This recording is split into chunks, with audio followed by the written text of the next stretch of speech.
ఎగువ ప్రాంతాల నుంచి శ్రీశైలం జలాశయానికి భారీగా వరద కొనసాగుతుంది. జూరాల ప్రాజెక్టు నుంచి స్పిల్వే విద్యుత్ ఉత్పత్తి ద్వారా 4,16,629, సుంకేశ్వరం నుంచి 53,313, హంద్రి నుంచి 250, మొత్తం 4,70,192 క్యూసెక్ల నీటి ప్రవాహం శ్రీశైలానికి వస్తుంది. దీంతో శ్రీశైల ప్రాజెక్టు 10 గేట్లు ఒక్కొక్కటి 18 అడుగుల మేర ఎత్తి స్పిల్వే ద్వారా 4,19,314 క్యూసెక్ల నీటిని సాగర్కు విడుదల చేస్తున్నారు అధికారులు. శ్రీశైలం పూర్తిస్థాయి నీటి మట్టం 885 అడుగులు కాగా ప్రస్తుత నీటి మట్టం 881.7 అడుగుల వద్ద ఉంది. 157.4617 టీఎంసీల నీటి నిల్వ ఉంది.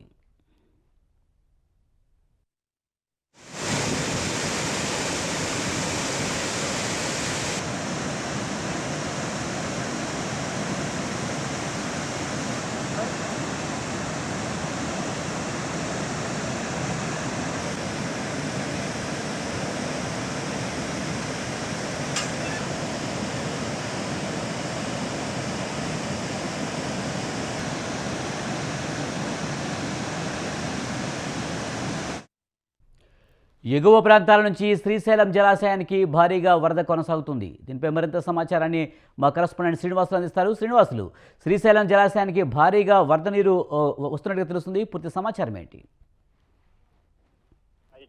ఎగువ నుంచి ఇప్పటి వరకు దాదాపుగా అంటే జూన్ జూలై ఆగస్టు ఇప్పటి వరకు పరిశీలిస్తే మాత్రం దాదాపుగా 930 టీఎంసీల నీరు వచ్చి చేరింది. ఇందులో ప్రాజెక్టు నీటి నిల్వ సామర్థ్యం 215 టీఎంసీలు కాగా ప్రస్తుతం 198 టీఎంసీల నీటిని నిల్వ చేసుకుంటూ ఎగువ నుంచి వచ్చిన 615 క్యూసెక్కుల వరద నీటిని దిగువకు వదిలివేయడం జరిగింది. ఇప్పటి వరకు ప్రస్తుతం ప్రాజెక్టుకు ఎగువ నుంచి దాదాపుగా 4,73,800 క్యూసెక్కుల వరద నీరు వచ్చి చేరుతుంది. ప్రధానంగా ఇటు కృష్ణా నది పరివాహక ప్రాంతం అయినటువంటి జూరాల ప్రాజెక్టు నుంచే 4,18,474 క్యూసెక్కుల వరద నీరు వచ్చి చేరుతుంది. ఇటు తుంగభద్రకు పరిశీలిస్తే మాత్రం గత 3 రోజులుగా తుంగభద్ర పరివాహక ప్రాంతాలలో వర్షాలు నిలిచిపోవడంతో ప్రాజెక్టుకు ఎగువ నుంచి వరద నీటి ప్రవాహం నిలిచిపోయింది. దీంతో తుంగభద్ర నది నుంచి దాదాపుగా 50,000 క్యూసెక్కుల నీరు మాత్రమే శ్రీశైలం ప్రాజెక్టుకు వచ్చి చేరుతుంది. మొత్తం మీద ప్రాజెక్టుకు 4,70,3,870 క్యూసెక్కులు వచ్చి చేరుతుండగా ప్రాజెక్టు నుంచి 5,17,641 క్యూసెక్కుల నీటిని దిగువకు వదిలివేస్తున్నారు. శ్రీశైలం ప్రాజెక్టు మొత్తం 12 గేట్లలో 10 గేట్ల ద్వారా 18 అడుగులకు ఎత్తి 4,19,210 క్యూసెక్కుల నీటిని దిగువకు వదిలివేయడం జరుగుతుంది. అదేవిధంగా ఇటు శ్రీశైలం ప్రాజెక్టు పై ఆధారపడి 2 రాష్ట్రాల సంబంధించిన సాగునీటి కాలువలకు కూడా మొత్తం కలిపితే 4,19,210 క్యూసెక్కుల నీటిని దిగువకు వదిలివేయడం జరుగుతుంది. ఇటువైపు మరోవైపు చూస్తే కుడిగట్టు ఎడమగట్టు విద్యుత్ కేంద్రాలలో కూడా విద్యుత్ ఉత్పత్తి కొనసాగుతుంది. ఈసారి రికార్డు స్థాయిలో కుడిగట్టు విద్యుత్ కేంద్రము 1,1000 మిలియన్ యూనిట్లు కాగా ప్రస్తుతానికి దాదాపుగా 840 మిలియన్ యూనిట్ల విద్యుత్ ఉత్పత్తి చేశారు.